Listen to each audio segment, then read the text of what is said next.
All right, welcome everybody to today's Rubin Science Assembly. My name is Melissa Graham. I'm the lead of the community science team for Rubin Observatory. So I'll be speaking to you today a little bit about what it might look like for the science community to participate in the Rubin First Look Media event, what that event is going to be. And we're going to hear from some other members of the Rubin team who have been preparing for this event as well. So today, as a Rubin Science Assembly, we're going to have some announcements. Then the presentation part will be about 40 minutes, I think. So there'll be lots of time for Q&A at the end.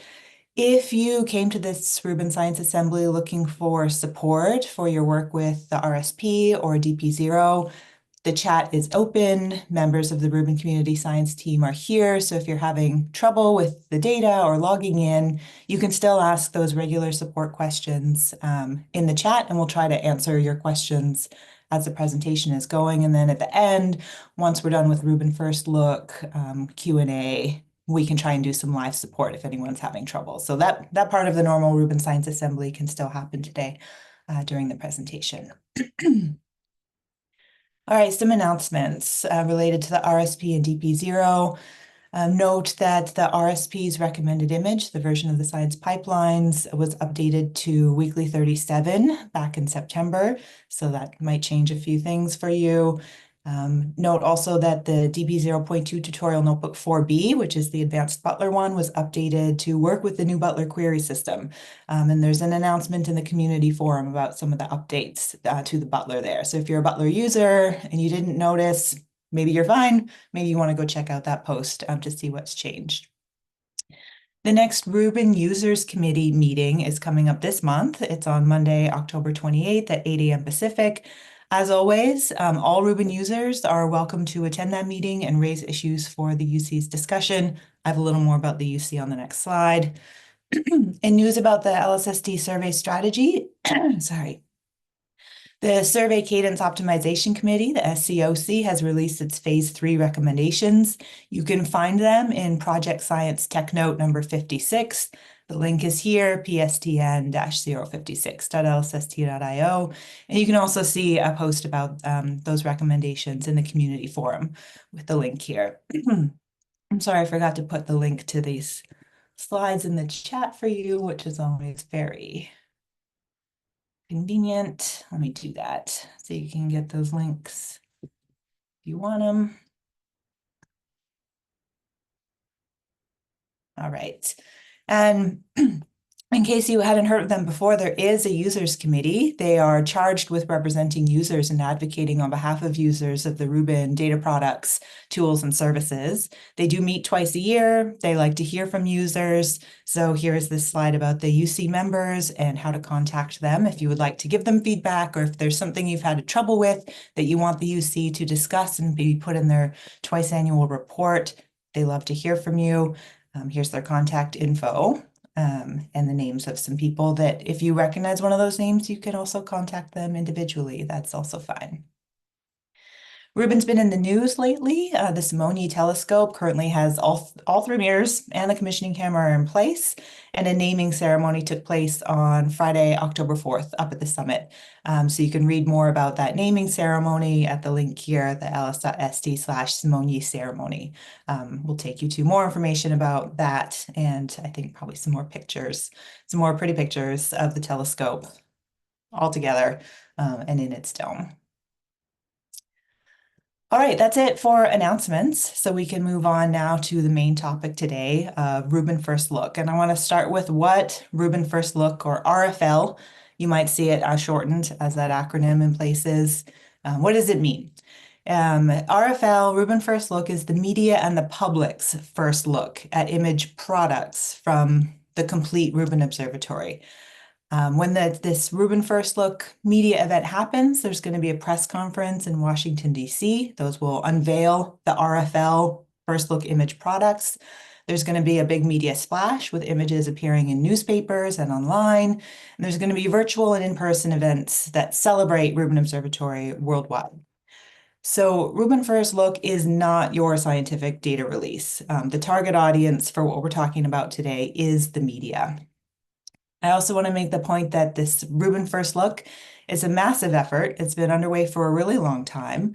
It's been led by the Rubin communications team in the director's office, and there's a whole strategy that's been built up for promoting Rubin Observatory and the First Look media events. And if you want to read in detail of all the different components of this strategy, there's a Rubin Tech Note number 83 that you can go. It's public. You can look at all the different components. Today, we're going to really focus on what does it look like for a scientist to contribute to or participate in this otherwise media and public event. The approximate timeline for Rubin First Look, kind of tried to express it on this slide. In late 2024, which is now, we're preparing resources for Rubin First Look. So that includes all of the generic contents of the press kit. And by generic, I mean stuff that's just about Rubin Observatory and its science goals in general and are unrelated to the very specific Rubin First Light image products that will come later. In early to mid next year, the LSSD science camera installation and commissioning is going to happen. As you probably heard, all commissioning data are embargoed and accessible to the commissioning team only, which is Rubin staff and commissioning team contributors that have signed MOUs. The RFL image products themselves are going to be prepared by and only accessible by a very small dedicated team. So even Rubin staff, like myself and other members of the commissioning team, we will see the RFL First Look image products for the first time in that when that press conference happens. So no one has those in advance. We all get them except for the small team that makes them on the Rubin First Look day. 3 to 4 weeks before that RFL media event, the date of the RFL press conference will be announced. So commissioning is going to happen. The small team will be preparing these images. Once they're kind of ready to go, they sort of trigger the timeline and say, yes, 3 to 4 weeks from now, we will be ready to have that press conference. And that's when the date of that press conference gets announced and circulated. On the actual day, on the RFL media event day, the embargo on the RFL image products is lifted and all of the RFL events proceed. And we're going to talk about what those events look like today. And then to follow up on that timeline, additional virtual in-person events might be held over the following days after that press conference. So that's what the timeline is looking like. And I want to make the point here again that on the difference between the Rubin First Look media events and what you've probably heard a lot about, which is the Rubin Early Science timeline that will happen through the data previews. So the RFL media events, they are again targeted for the media and for a public audience, and they are really just the release of the pretty pictures from the LSSD science camera to the media. The timeline for this Rubin First Look media event is driven by the ability to make these pretty pictures and to have that press conference. These RFL images that I talk about in this session, they're not science grade data products. For scientists, you might be a lot more interested in the Rubin data previews. Those are the scientific data releases that are targeted for scientists. They will have been scientifically validated and verified, and they will come from commissioning camera and or LSSD science camera. And that timeline for Rubin Early Science and for the data previews is driven by scientific verification and validation. That's the data you'll be using to do your initial investigations, write your first papers, that kind of thing. So if you're more interested in early science and data previews, the timeline for that is written down in Rubin Tech Note 11, and you can get to it at rtn-011.lsst.io. So it's data previews, science grade data products, Rubin First Look, media event, fun time, party, pretty pictures. Okay. So how might scientists participate in this Rubin First Look media event? So we kind of have 3 broad categories here that we've written down in the hopes that you'll sort of identify with one, and then the rest of the talk will go into more details about exactly how you might participate in these 3 ways. So the first is as a member of the public, as someone who's celebrating Rubin Observatory. You can tune in to the live feeds of the press conference, join the discussion on social media, and just generally have a good time. It's a great way to participate. The second way is, of course, as a scientist. So you might want to work with your institution's press office to, coordinate a press release from your institution at the same time that highlights your future Rubin science or your group's future science and how it connects to this big event that people will be reading about in the media. So you can do that with at your own institution. You might want to host a live stream of the press conference or other virtual events that are happening, or organize local talks or discussion panels on Rubin science. You might want to do those things together. So you might want to tap into the live stream of the press conference, like in an auditorium at your institute, and then have a panel discussion of local experts after to interpret what you just saw. We'll also have some more, so this is the first one, and we'll have some more Rubin First Look sort of related virtual events that are targeted for scientists that maybe dig into some of the science behind some of the RFL image products, or you can maybe talk to people who created them. We'll have more on that later. The third way is a little more specific, and that's as a field expert or a media contact for Rubin. So we have ways, you're going to hear more from Rampal about this later, to volunteer and participate in virtual media training course to get media trained. And then you can serve as a contact. So when the Rubin team gets requests for a particular expert in a particular science, maybe from a particular geographic location, they have a list of trained media contacts they can turn to. So that's an option for you as well. So now I'm going to hand it over to a couple other members of the Rubin staff team in turn to talk about these various components. We're going to start with the RFL Media Kit, and Kristen's going to tell you what's going to be in there and how you might use it. Hey, Kristen. Hi, Melissa. Hi, everybody. My name is Kristen Metzger, and I work with the Rubin Education and Public Outreach team as the communications manager for sort of public outreach. And one of the central projects that I'm leading for the First Light or the First Look push is production of a media kit. And the media kit's going to have a lot of high-level information about all the different aspects of Rubin Observatory and the science that we're expecting from it. It'll have a list of subject matter experts and contacts for the press to follow up on anything they want to write an article about or talk more about. We'll have sort of basic information and then who to talk to get more. So right now we're working on sort of like a Rubin 101 style kit, which has, it basically introduces Rubin to the media and by way of the media to the general public. So it's got, a bunch of sections that I think are on the next slide. We'll get to that in a minute. And a link to a multimedia gallery where there will be images and infographics and visuals. The whole thing is full of really important key messages, the things that we want people to understand about Rubin, the numbers that are kind of fun for people to understand, how big it is and how much things weigh and how many images we're going to take and how groundbreaking this observatory is going to be. And all of that stuff we're compiling now.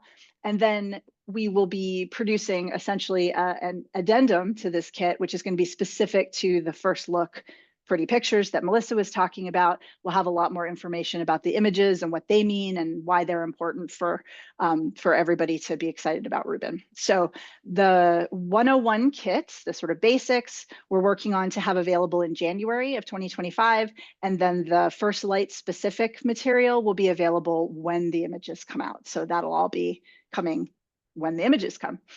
We do really recommend that if possible, you use the wording and the messages in the media kit. We've had a lot of people contribute to these and we feel really strongly that they're going to resonate with a public audience. So anytime you're doing a public talk or any other event that has sort of a public audience, we really hope that this resource will be essential for either putting your own materials together or sort of mixing and matching the materials that we provide.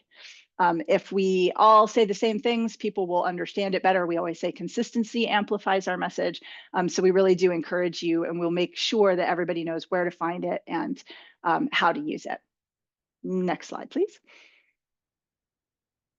So here is a list, which you can look at your leisure, which has all of the different sections of the kit. You'll see there's a lot about the observatory itself and the facility, as well as the upcoming science, an overview of the main science areas.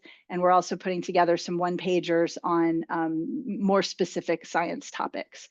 So the one bullet I forgot to put on this is the link to the multimedia kit, which is going to have visuals and infographics and things that will be the media or anybody will be able to download and use too. So we're planning to basically bombard everybody with resources. And we're aiming again for this part to be ready in January. Next slide, please. And I just for fun wanted to show you some of the design previews. We're making this kit. We want to make it, the whole Rubin EPO team feels strongly that that we want information about Rubin to feel approachable and accessible. So we're putting it together in a way that we think will invite people to take a look at it. So we'll have all of these, we'll have like a PDF of everything kind of designed out, but we'll also have the individual components of the kit available for people to mix and match however they want to do as well. I think that's all I've got. I'm sure I'm missing something. But if you have questions, please direct them to me. I'm on Slack and happy to answer any questions you have. Wonderful. Thank you, Kristen. We can pause here and take questions about the press kit. Yes, to the chat question about whether they'll be in Spanish, everything we're producing will be in English and Spanish.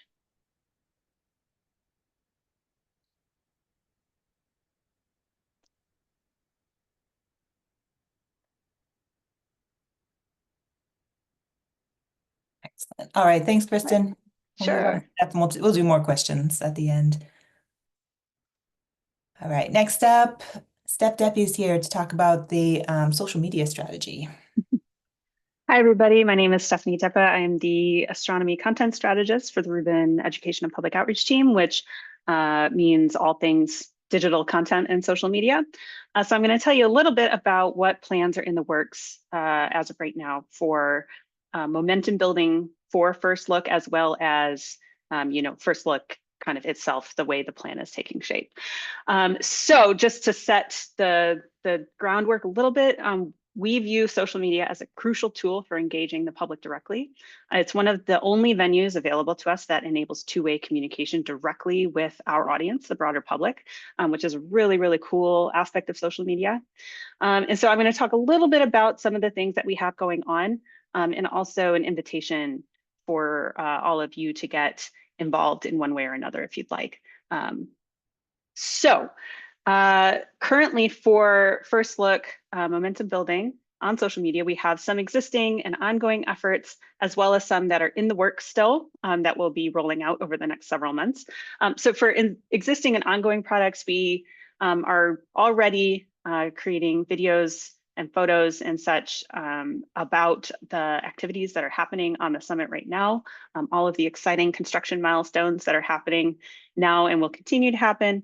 And then in addition, whenever we have news releases, we try to put together some social media ready assets along with those news releases to try to make it easier for people to just grab and go and share that news with friends, family, colleagues on social media.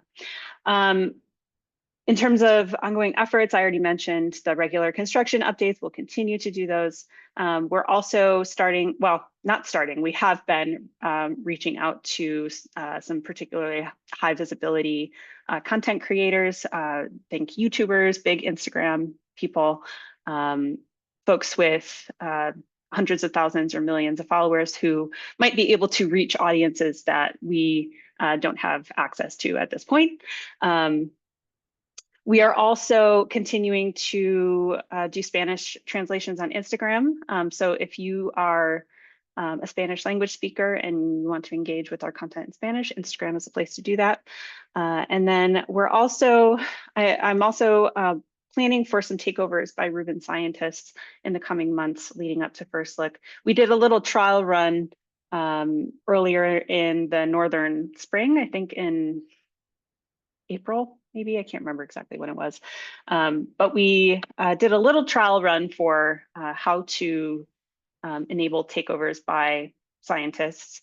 And so I would really love to do more of those in the coming months. In the works for products, we're going to continue to make more graphics and videos that are ready to use. And you'll also be able to find some social media kits for important milestones and results. The one I have here is an example of the social media kit for the LSST camera arrival back in May. And so we put together, I think it's 6 pages, something like that, a PDF with all of the kind of basics, information, links to where you can grab photos and videos for social media posts, as well as suggested text for your posts, just to try to make it as easy as possible. And so for upcoming important milestones and exciting events, we will continue to do these. And especially for First Look, we'll have a good social media kit to hopefully make it as easy as possible. In terms of other efforts that are in the works, we are working on some strategic planning and content for First Light campaigns, which I'll go into in a little bit more detail on the next slide. And then also creating some content for you to share on your own channels. So some fun graphics and other things like that you can share. And then there's a lot more that can fit on one slide. So if you have any questions about anything social media, what we have going on, what we have planned, please feel free to reach out to me on Slack. I will do my best to answer your questions. I also put our handles on the various platforms in the corner there if you want to follow us and engage with us. And I'll go into a little bit more detail on what we have planned for First Look on the next slide. So next slide, please. So for the Rubin First Look social media strategy in particular, we have a couple of storytelling narrative elements that we are going to frame all of this around. And so the sentence that I wrote that I think captures what we are really trying to do with this is, join us on our quest to capture the cosmos and bring the night sky to life with the largest high resolution, ultra high definition movie of the universe ever created. And so the way we want to frame this is to share that humanity is on a quest to understand the universe and that Rubin is our new tool. And we're going to take you behind the scenes of creating this epic cosmic movie. So that is how we're going to frame the whole campaign. And so the main First Look campaign will have 2 phases, kicking off in approximately January, February 2025, essentially kind of after LSST camera is installed, and it'll go all the way through First Look. And this is kind of the slow burn. It's laying the groundwork. It's priming people for everything Rubin. It'll probably pull a lot of content from the media kit, because a lot of that will have our key messaging and all of the graphics and things that we want people to get familiar with. But adding that additional component of this quest to understand the universe better. And, you know, we're pulling back the curtain and showing you how we're making this epic movie. And so all of those combined together will be what the First Look campaign will kind of look like. The second phase is really the final few weeks. This is like the final countdown. We know what the First Look date is. That has been announced. The press conference date has been announced. And so that will trigger this final countdown and the last kind of push to get everybody excited, to get all of the information about the press conference out, share all the information about tuning in, all of the links that you need to bookmark, all of this stuff to get people ready to get excited with us on the big day. So that is the basic structure of what we're thinking for the First Look campaign.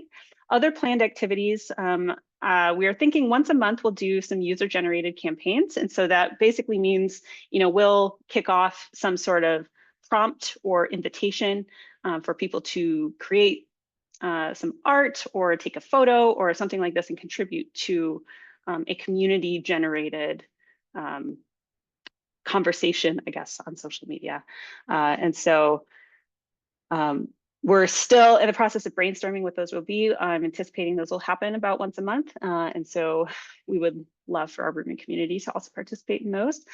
As I mentioned before, I would love to do some staff scientist takeovers on our social media.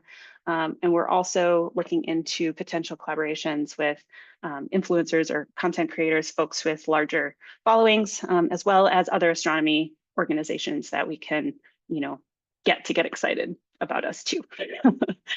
One idea that I would love to do and is a little bit dependent on my own bandwidth, but I would love to do some live stream sort of public talks that preview Rubin science. So think astronomy on tap style, or these sort of fun public talks, but via YouTube online. And I'm sure there will be more to be determined. This is a constantly evolving plan and strategy, and we're always getting more ideas. And so also, if you have ideas, let us know. But what you can do now, as a scientist, if you're on social media, start using our hashtags. So the official kind of agreed upon hashtags for this campaign is hashtag capture the cosmos, or in Spanish, hashtag captura el cosmos. And so when you're posting about Rubin, and especially looking ahead to First Look, start using those hashtags. You can also follow us and share our posts. We're posting pretty regularly these days, especially about exciting construction updates. So be sure to follow us and share. You can also check out our resources page, ls.st/resources. That is where you will find all of the latest graphics, illustrations, images, all of the things that you might want to share with folks on social media, or to pull into your own talks that you're giving. That is the place to go to look for those. And then finally, keep an eye out for chances to participate, takeovers, like I mentioned, these collaborative user-generated campaigns and more. And we'll announce those when they happen on Slack in the channel Rubin social media, so make sure to join that channel. And I think that is it from me. I can take some questions if anyone has any, or we can move to the next speaker if we need to. Yeah, we can pause a moment for social media strategy related questions now.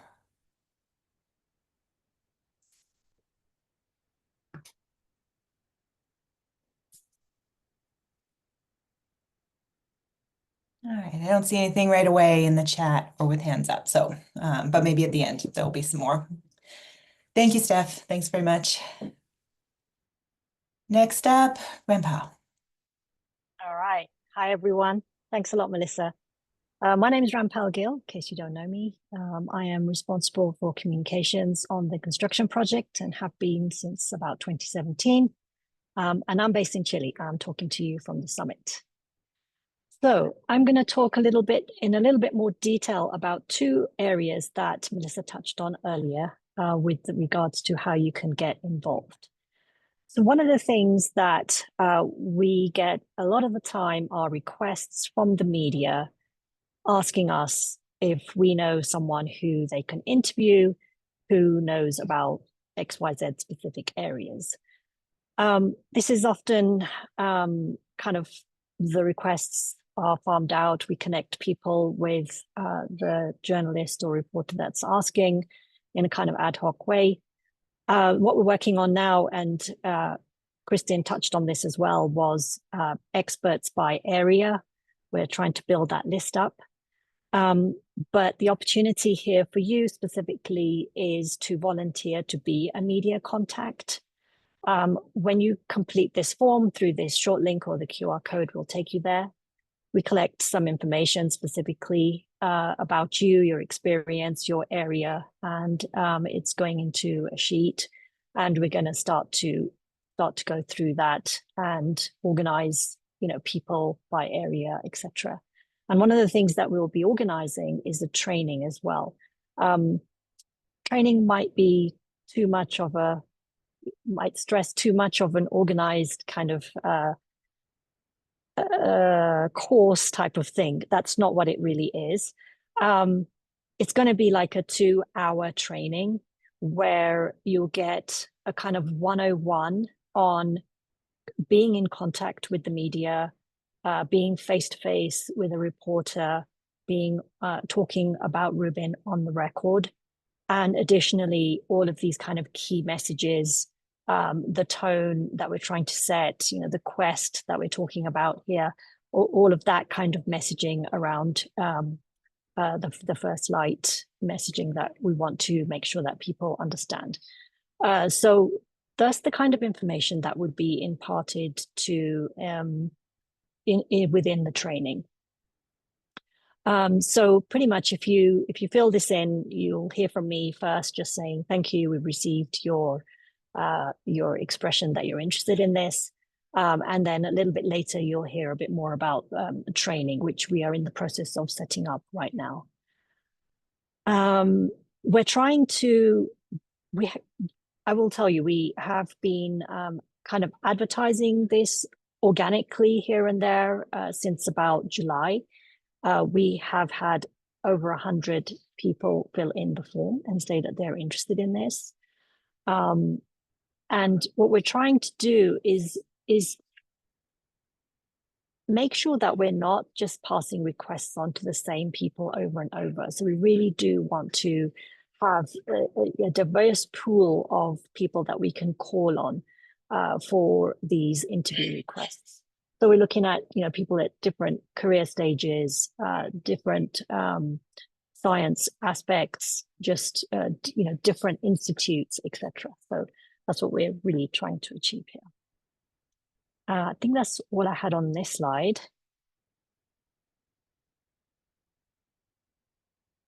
And then there's the event planning part of it, which Melissa again did mention briefly.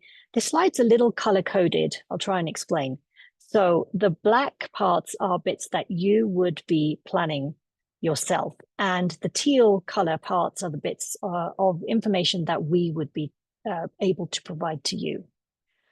So it'd be up to you to decide if you want to plan an event, what that event is. Is it online? Is it hybrid, in person only? Is it an auditorium? Are you inviting press? All these kinds of things, that would be up to you.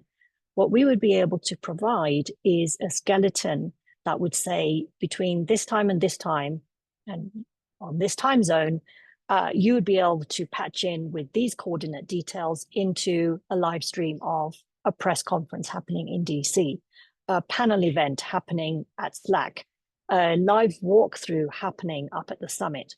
Just examples of things that you would see in a skeleton plan. What you would be able to do then is take that and fill in the blanks, depending on what kind of event you wanted to create. We're thinking that if we have a lot of these, then there might be an opportunity to actually start putting pins on a map.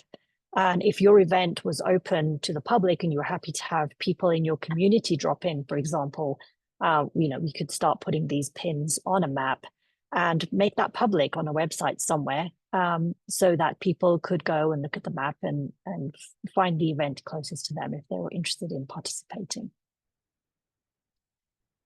So that's one part of how you or your institute can get involved. But another part of it is figuring out now what your institutional effort might be, or aspirations might be to be involved in the media efforts. Does your institute want to have a press release of its own? If so, what we would be able to do is provide a template. And obviously you would be able to remove quotes, which we would put in there because they're important to us for our press release. But you might have, the head of your department or the dean or maybe some young researcher who's, worked really hard on a very specific part of the program. And you might want to include a quote from them and, replace some of the other messaging within a press release that really hones in more on the angle and the effort that's come from your organization. So to go with any press release that you might want to put out, we would have a press kit, which Kristin talked about. You'd be able to take the pieces of the press kit and be able to, plug in more parts that, again, really hone in on the angle and the work that your institute's been involved in. And if that's something that your organization wants to do, or even if you don't know whether your organization wants to do that, if you could just pass this information on to the relevant department in your institute, we'll start to try to pull together all the contacts from across our greater Rubin ecosystem, and try to start getting coordinated in these areas.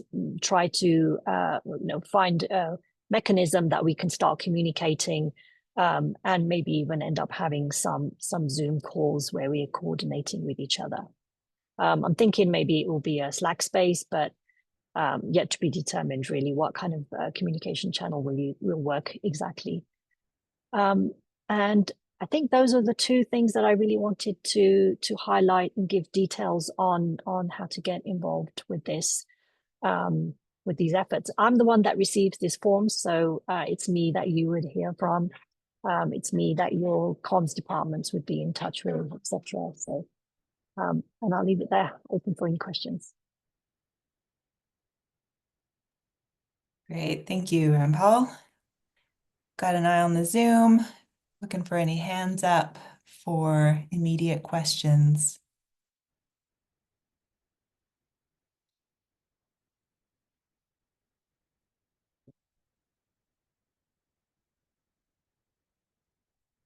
It's okay, people are thinking about it. They're using the links. They're sending you forms, probably. Great. Okay, let's see. Oh, we go back to Steph. Yes, so this is a little bit of information about a live event that Rubin Education and Public Outreach is planning. Oops, sorry. Yep, you're good. So the way to think about this is if the live press conference, the initial image reveal that will take place in Washington, D.C. with the NSF and DOE, if that is the movie premiere, then this is the movie after party. So we really want this to feel, celebratory, fun, really like a party celebrating the successful release of these images and really marking the start of Rubin Observatory Science. So we're planning for this to be a massively online celebration event for the public. It'll happen on Media Splash Day after the press conference, and it'll celebrate the first images, highlight the people behind them, give a little, we're still working on exactly what the outline of the show will be, but stay tuned. And really celebrating the completion of the observatory. So the goals of this event are, to really keep the momentum going, to keep the party going, inspire awe and wonder, introducing Rubin's capabilities to the world, invoke a sense of global human connection. We'd really love to invite participation from around the world. Again, to be determined exactly what form that takes, but we really want there to be some interactive, fun sort of elements to this. Another goal is to engage the public directly in Rubin First Light, or First Look. This is an old slide, but I think I forgot to change it after we switched to calling it First Look. Also to generate excitement for upcoming science and celebrate the completion of this construction project. So really the key words that are associated with this after party are that it should be fun. We want it to be fun. We want it to focus on the people that made all of this possible and really to have a big celebration. So next slide, we'll go into a little bit more detail. So we're currently envisioning this as a show with segments. A lot of the inspiration that we've been throwing around is, if you're familiar with the New York City, like New Year's Eve ball drop sort of show with correspondence and just a big celebration atmosphere. That's kind of the ethos that we're trying to embrace here. And these segments of the show will help to tell the story of Rubin Observatory and explain the images that people hopefully just saw. But if they didn't see the press conference, we're not going to assume that you saw them. We'll also show them. And we also want to show some reactions to the images, both of folks within the project and scientists seeing the images for the first time, as well as people in the public if they want to send in their reactions. To show those as well. As I mentioned, we want to figure out ways to invite virtual participation from the public, make it a really engaging, welcoming celebration. Showcase the people behind the observatory and look forward to the upcoming decade of science. and really most importantly, create a fun and celebratory atmosphere that anyone around the world can tune into. And so the idea is that this would also be a live stream. It'll be a separate event from the press conference, but also available, probably on YouTube or a similar live streaming service.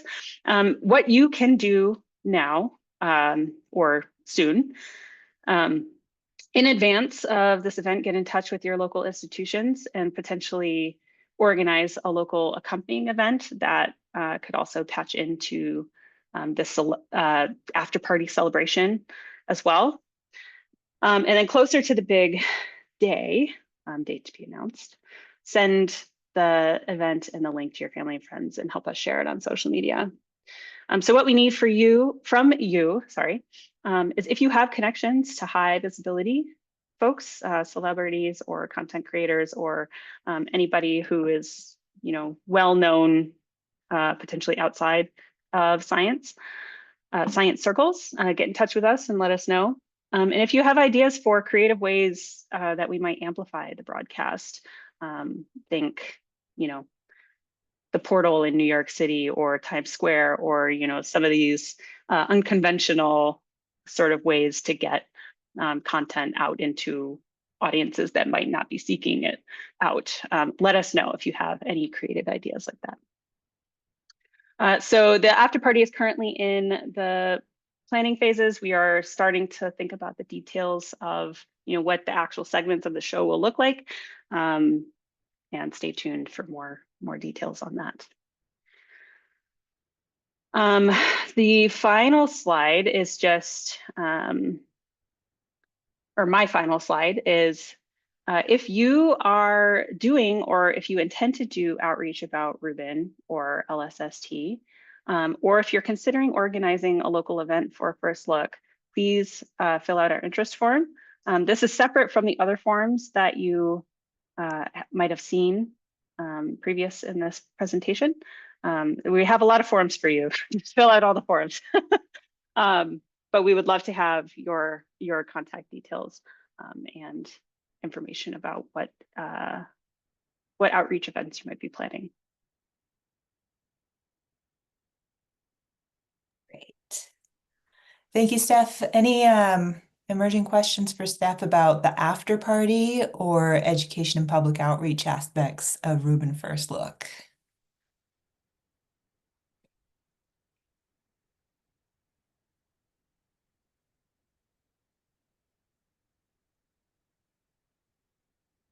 I'm gonna check that. Yeah, that was your last slide, and I think we're just one more away from the end. Okay, thank you, Steph. Thanks for covering that. All right. Yep, just one final slide about some virtual events to be planned that are specifically for scientists. So this is the Rubin Community Science Team is planning a couple more virtual sessions, a few before Rubin First Look prep sessions. You're already in the first one. We expect more will happen in the weeks before the RFL media event that will help you prepare even further. They're going to be advertised the same way you found out about this one. And we will continue to use this Rubin Science Assembly time slot every week, Thursday, 9 a.m. To do these things. So you'll be able to come, and if you're preparing and you want to have Q&A with Rubin staff to support your events or your own press releases, that kind of thing, there'll be a place where you can come and ask questions. And then after the media event, after the after party, we'd like to plan some kind of post Rubin First Look symposium, a nice scientific Q&A with the small team or representatives of that small team that will create the Rubin First Look image products. So we can sort of geek out professionally about those, and then opportunities for scientists and students to share your first look experiences with each other. What did you plan? Did it work? What was helpful to you? That kind of thing. So there'll be some more of those planned for after as well. These would, just like this meeting, not necessarily open to the public and would be more science focused for you. So stay tuned for that. So overall, I hope that hearing from Rampal, Kristen, and Steph helped to inspire you, helped you to sort of see yourself as participating and as a part of Rubin First Look, and maybe have some ideas about what you might want to do to celebrate next year. So that concludes sort of the formal presentation part, and we're ready to take your questions, any and all questions. Let's have a little round of applause for all the speakers first. Yay, thank you. Thanks everyone for being here and for speaking. That was really informative. And so questions, we can do hands up and I will see them. You can post your question in the Zoom chat and I will see it there as well.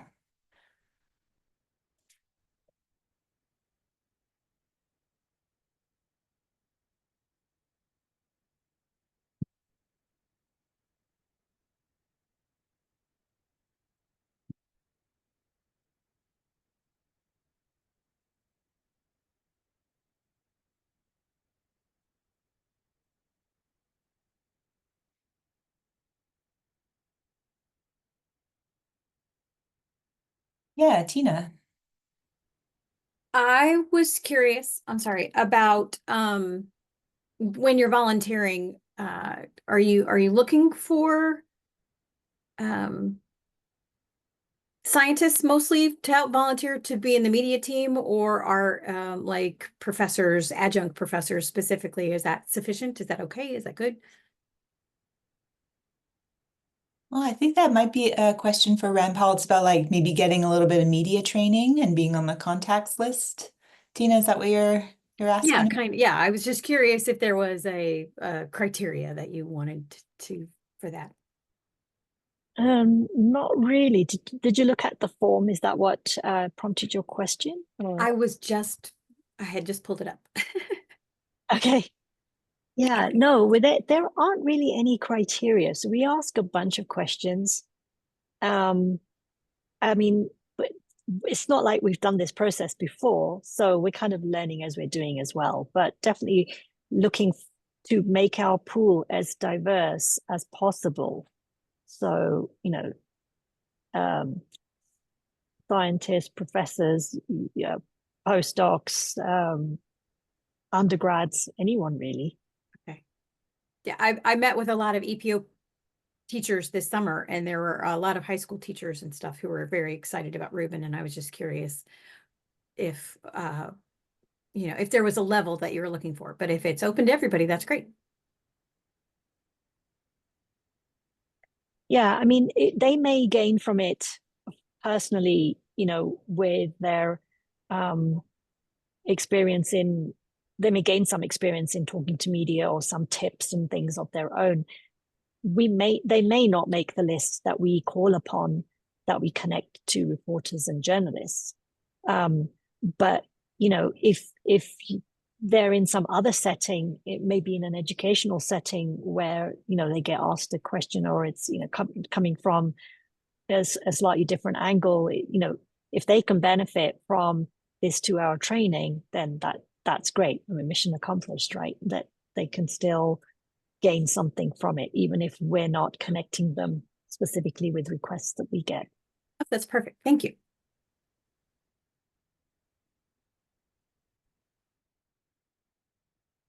Yeah, thanks for that question, Tina. I got a question in the chat about, after having filled out the press contact form, when to expect to hear about getting started, like the training. Rampal, you're muted. Yeah.